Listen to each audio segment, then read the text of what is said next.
En Afrique, plus de 10 millions d'enfants sont encore privés d'un accès à une éducation de qualité selon l'UNESCO. Les classes sont surchargées, le manque de manuels et la pénurie d'enseignants qualifiés sont autant de défis à relever.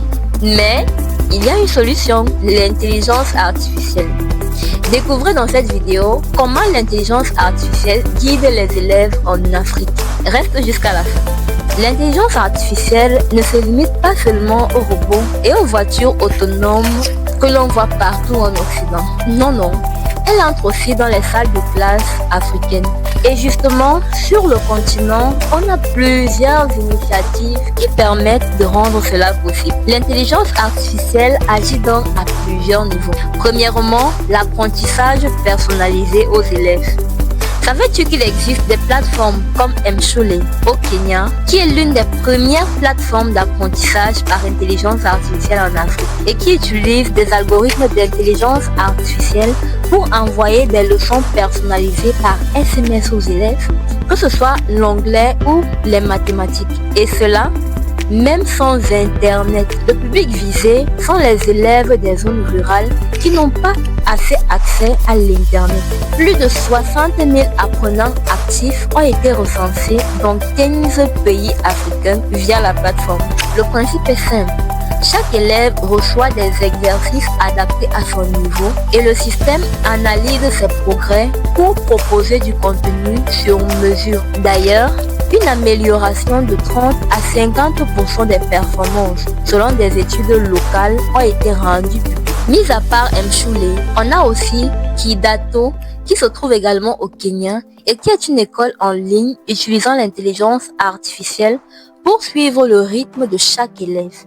Elle ajuste automatiquement le contenu selon le niveau de compréhension, comme le fait Duolingo. L'objectif ici est d'offrir une éducation internationale à prix local. On a aussi YouLesson au Nigeria, qui a été créé par Sim Shagaya. C'est une start-up qui propose une application éducative soutenue par l'intelligence artificielle et la vidéo. Les cours sont adaptés aux programmes africains et aux besoins spécifiques des élèves nigériens, ghanéens et sud-africains. La plateforme recense déjà plus de 2 millions d'utilisateurs actifs.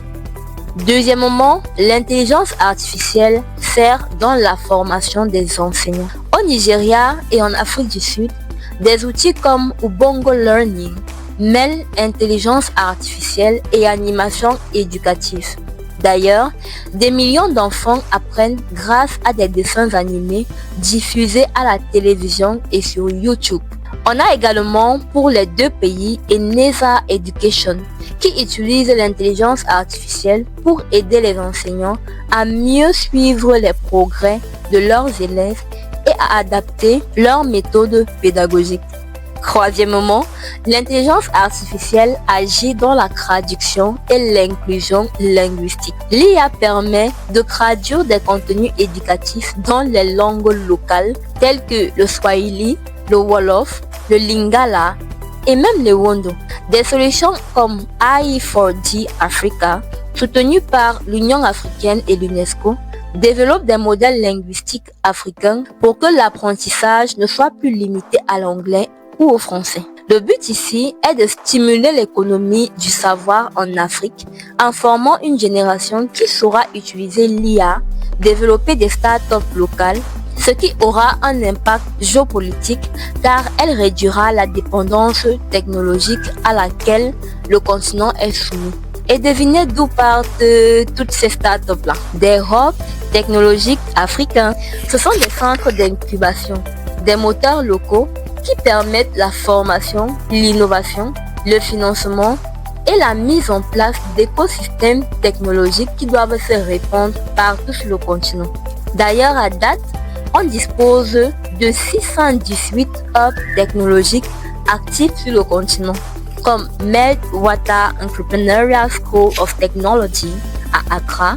On a l'alliance Co-Creation Hub, en abrégé CC Hub, et Mastercard Foundation qui ont soutenu 12 startups EdTech avec jusqu'à $100,000 chacune, toutes focalisées sur l'intelligence artificielle hors ligne. Ces hubs technologiques-là ont plusieurs rôles sur le continent. Ils aident à réduire la dépendance aux solutions importées. Les produits ici sont donc conçus pour l'Afrique et par l'Afrique, que ce soit les langues ou les infrastructures. Ils créent des emplois, retiennent des talents et stimulent la recherche et le développement local. Ils facilitent l'adaptation technologique, que ce soit matériel ou logiciel. Les méthodes pédagogiques sont adaptées au contexte africain. Ils contribuent à la géopolitique du savoir. L'Afrique développe donc ses propres algorithmes, ses propres contenus. De ces hubs technologiques-là naissent donc toutes les plateformes que nous avons citées plus haut. YouListen au Nigeria, Snaplify en Afrique du Sud ou encore Hard School Africa au Nigeria. Mais jusque-là, le continent a plusieurs défis à relever. Le manque d'accès à Internet dans les zones rurales. En 2022, l'International Communication Union estimait que seulement environ 40% des Africains avaient accès à l'Internet. Et ce chiffre est encore plus bas en zone rurale. Deuxième problème, le prix élevé de certains appareils comme des smartphones et des tablettes. Dieu merci, la Chine est là pour concurrencer les géants comme Samsung et Apple et désormais on pourra s'offrir des téléphones avec des caractéristiques intéressantes à prix réduit. Troisièmement, la faible formation des enseignants aux outils numériques. Ceux qui enseignent aujourd'hui n'ont presque pas eu de formation sur les nouvelles technologies. Et quatrièmement, la question de la protection des données des enfants. Le secteur privé est réputé pour être tout sauf éthique. Les données sont vendues au plus offrant. Pour tout dire, l'éducation est un enjeu de souveraineté. Former les citoyens, c'est construire son pays. Si nous laissons tout entre les mains étrangères, on en dépend. Les hubs technologiques africains deviennent des pôles de puissance. Ils montrent que l'Afrique ne doit pas juste importer, mais également créer, innover. Beaucoup de technologies viennent trop de l'extérieur et l'Afrique risque de rester utilisatrice et non créatrice. Le contrôle du savoir numérique devient stratégique. Qui crée l'IA? Qui détient les données? Qui encode les langues et les contenus? Tels sont les différents points que les pays africains doivent contrôler eux-mêmes. Pour finir, on dira que l'intelligence artificielle a un énorme potentiel pour transformer l'éducation en Afrique. La personnalisation, l'inclusion, la modernisation. Mais ce potentiel n'est pas garanti. Il dépendra des différentes solutions que l'on mettra en place afin de relever les défis auxquels nous faisons face. Et qui sait, peut-être que la prochaine grande success story de la tech mondiale naîtra ici, sur le continent. Si tu aimes les actualités tech, tu es sur la bonne chaîne. Abonne-toi, active la cloche de notification pour ne manquer aucune de mes prochaines vidéos. Reste connecté pour tout savoir des actus dans le monde et je te dis à bientôt pour une nouvelle actualité tech.